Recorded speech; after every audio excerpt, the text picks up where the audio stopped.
It's a story beloved the world over, The Lion King. It's grossed over $5 billion now across the globe. And now the Broadway adaptation that critics and even some insiders even thought wouldn't last 15 minutes is celebrating 15 years of outrageous record-breaking success. In a journey that spanned from Broadway to Brazil and back, ABC's Juju Chang brings us this look inside the making of a phenomenon.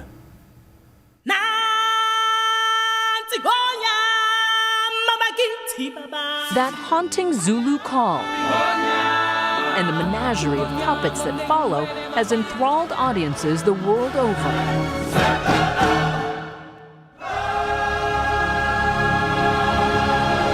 As The Lion King celebrates 15 record-shattering years on the Great White Way, Nightlines invited to pull back the curtain and discover the secrets behind the show's phenomenal success. So fine, I say. It's the highest-grossing musical of all time, with profit-making runs in nearly 100 cities around the globe. The Lion King brand has earned more than $5 billion, more than all 6 Star Wars films combined. I find your lack of faith disturbing. So it's hard to believe that at first, most people thought the musical would fail. And I quite famously said, that's the worst idea I've ever heard. Including the show's would-be producer, Thomas Schumacher. The movie is fundamentally cinematic, and there's nothing theatrical about it. We're going to get yelled at. We're going to get yelled at for touching stuff. Unlikely, since Tom's now the head of Disney Theatrical Productions, a division of ABC's parent company. Isn't it beautiful, though? I feel so the light. pride of a lioness. Look at that. During our backstage tour, he reminisces about arguing with his boss, who was hell-bent on making it all work. I said, you gotta be crazy. And he said, just get a great idea. Just get a great idea. And I got a great idea. Julie Taymor. At the time, Julie Taymor was a little-known theater virtuoso. She had directed edgy, pioneering productions and operas, but never mainstream Broadway. Everyone told her she was crazy to work with Disney. Everyone told us we were crazy to work with someone like Julie Taymor. The Broadway community just assumed this was going to be a massive disaster. But the Disney team decided the bigger the risk, the bigger the reward. They would completely reinvent this beloved cartoon for the stage. Julie used every trick in the book, from 17th century stagecraft to African costuming and Asian puppetry. The result, a groundbreaking fusion of high art and lowbrow comedy, requiring a massive cast, precision timing, and a 90-person backstage crew. And this is what you call the double. That's a double event. So you get the human and the animal. And when you want the aggressive nature of the lion, that's when Scar will put his head forward, and there's the ability to get very violent. And this is the sexiest animal we have, by She's far. very sexy. I love the idea that the audience sees the strings. I want them to appreciate the talent of the performer who's moving it. And to find those performers, Julie still scours the globe in search of raw talent.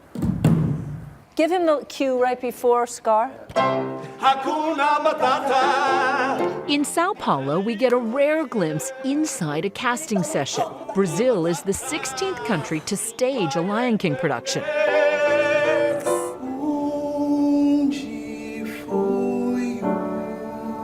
After weeks of callbacks, they finally strike gold.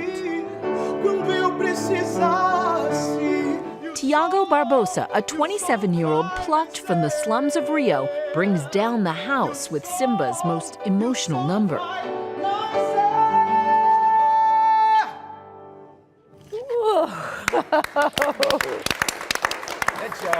Can we just cast him right now? Oh my God. Can we? So good. Good one. Hey, come here. Simba. 15 years into her journey, there's still magic in a discovery like this. I'm not sure if anybody's ever put it together like that. Not like that? No, in any place. And Julie Taymor is no stranger to magical moments. In 1998, Lion King earned 6 Tony Awards. Julie became the first woman ever to win Best Director. She went on to direct movies, including Frida, and then spent nearly 9 years on another musical, Spider-Man: Turn Off the Dark. but it was riddled with stage accidents, major money issues, and feuding producers. Julie was skewered in the press and pushed out of the production before opening night. She's been reticent to talk on camera about the experience until now. You can't blame it on me or any single person because you don't create a musical with one person or two.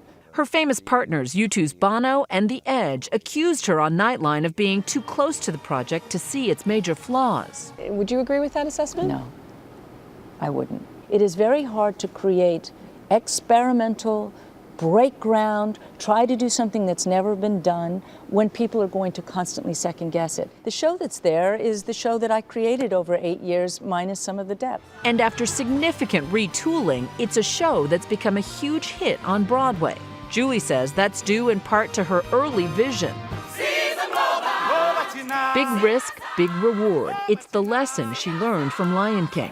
And as the original creators take their curtain call after Sunday's 15th anniversary performance, they know that all the pageantry and elaborate stagecraft would be meaningless were it not for a simple story well told. It's our story. It's the story of humanity, told with lions, a meerkat, and a flatulent warthog. Perhaps that, in and of itself, is the secret to the show's success. For Nightline, I'm Juju Chang in New York.